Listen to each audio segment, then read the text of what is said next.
এখানে এমন 5টি বাক্য রয়েছে, যে 5টি বাক্য যদি তোমার জানা থাকে, এই 5টি সেন্টেন্স যদি তোমার জানা থাকে, তোমার পক্ষে আজকে থেকে ইংলিশটা তৈরি করা সম্ভব। আজকে থেকেই তুমি ইংলিশটা বলতে পারবে, আজকে থেকেই তুমি ইংলিশটা বানাতে পারবে। তার জন্য অবশ্যই তোমাকে এই 5টি বাক্যের ব্যবহার জানতে হবে। এখানে শুরুতে যে বাক্যটি রয়েছে, যখন এই ধরনের কথা বলি, যখনই এই ধরনের বাংলা কথা বলি যে আমি যদি কাজটা করি তুমি কি কিছু মনে করবে, আমি যদি সেখানে যাই তুমি কি কিছু মনে করবে, আমি যদি তোমাকে সাহায্য করি তুমি কি কিছু মনে করবে, খুব সহজেই কিন্তু বলতে পারবো do you mind, do you mind if. তারপর এখানে যে কোনো সাবজেক্ট হতে পারে, তারপর এখানে যে কোনো একটি ভার্বের প্রেজেন্ট রূপ যদি বলতে পারি তাহলেই হবে।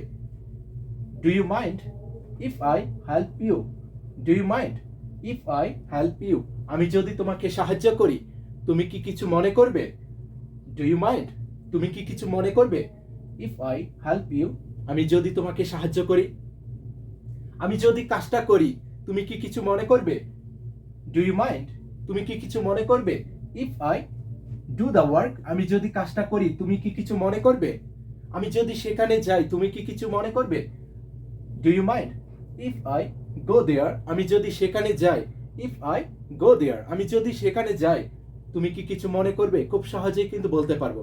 ওকে, খুব ইজিলি সেন্টেন্স তৈরি করতে পারবো যদি এই বাক্যটি ফলো করতে পারি।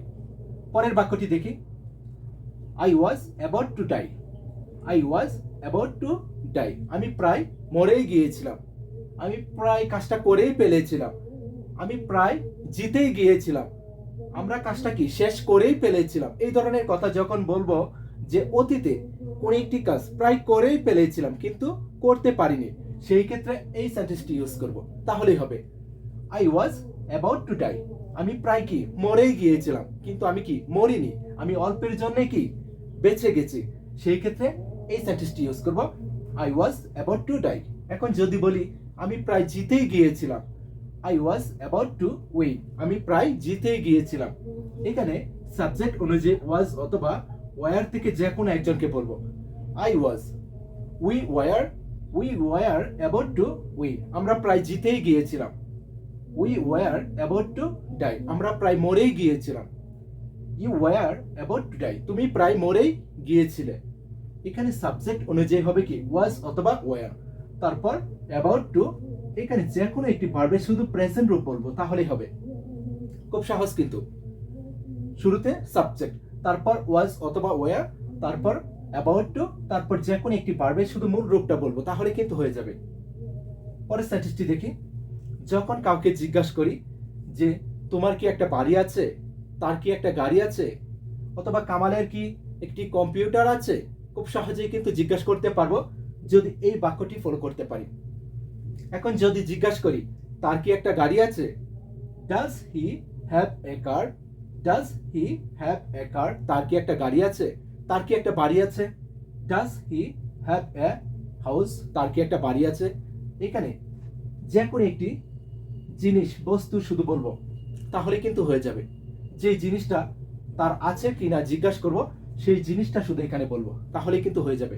এখন যদি জিজ্ঞাসা করি তোমার কি একটি গাড়ি আছে, সেক্ষেত্রে এখানে ডাজ এর পরিবর্তে বলবো কি do, do you, do you have a car, do you have a car, তোমার কি একটা গাড়ি আছে, do you have a house, তোমার কি একটা বাড়ি আছে, do you have a house, তোমার কি একটা বাড়ি আছে।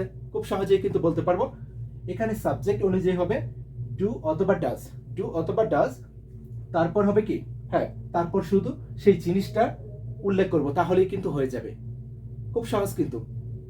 পরের বাক্যটি দেখি, যখন এই ধরনের কথা বলি যে আমি যদি কাজটা না করতাম কি হতো, আমি যদি সেখানে না যেতাম কি হতো, আমি যদি তোমাকে সাহায্য না করতাম কি হতো, সেই ক্ষেত্রে শুরুতে বলবো কি হোয়াট ইফ, হোয়াট ইফ, তারপর যে কোনো সাবজেক্ট, তারপর হবে কি ডিড নট, ডিড নট, তারপর এখানে যে কোনো একটি ভার্বের প্রেজেন্ট রূপ বলবো তাহলেই হবে। What if I did not say, আমি যদি না বলতাম কি হতো, what if I did not say, আমি যদি না বলতাম কি হতো, আমি যদি না করতাম কি হতো, what if I did not do, আমি যদি না করতাম কি হতো, আমি যদি না যেতাম কি হতো, what if I did not go, আমি যদি না যেতাম কি হতো, এখানে যে কোনো সাবজেক্ট হতে পারে। সে যদি না বলতো কি হতো? What if he did not say? খুব সহজ কিন্তু। পরের বাক্যটি দেখি। যখন এই ধরনের কথা বলবো যে কি হতো আমি যদি কাজটা করতাম, কি হতো আমি যদি সেখানে যেতাম, কি হতো সে যদি আসতো। শুরুতে হোয়াট ইফ, তারপর যে কোনো সাবজেক্ট, যে কোনো সাবজেক্ট, তারপর এখানে রয়েছে কি ডিড। এখানে তুমি যে কোনো ভার্বের ফার্স্ট রূপটা শুধু বলো তাহলেই হবে। ডিড এর পরিবর্তে যে কোনো ভার্বের ফার্স্ট রূপটা যদি বলতে পারো তাহলেই কিন্তু হয়ে যাবে। হোয়াট ইফ আই ডিড, আমি যদি করতাম কি হতো? হোয়াট ইফ আই সেড, আমি যদি বলতাম তাহলে কি হতো? হোয়াট ইফ আই ওয়েন্ট, আমি যদি যেতাম, আমি যদি যেতাম তাহলে কি হতো? সে এর ফার্স্ট রূপটা হলো কি সেড। ডু এর ফার্স্ট রূপটা হলো কি ডিড। ওয়েন্ট, গো এর ফার্স্ট রূপটা হলো কি ওয়েন্ট। এরকম যে কোনো ভার্বের প্রেজেন্ট রূপটা এখানে বলবো আর যে কোনো ভার্বের ফার্স্ট রূপটা এখানে বলবো। শুরুতে হোয়াট ইফ, এখানে সাবজেক্টের পরে ডিড নট, তারপর ভার্বের প্রেজেন্ট রূপটা, এখানে সাবজেক্টের পরে শুধু ভার্বের ফার্স্ট রূপটা বলবো তাহলে কিন্তু হয়ে যাবে। এই 5টি বাক্য যদি ফলো করতে পারি, আশা করি আজকের পর থেকে শত শত বাক্য ইংলিশে তৈরি করতে পারবো যদি এই 5টি সেন্টেন্স ফলো করতে পারি।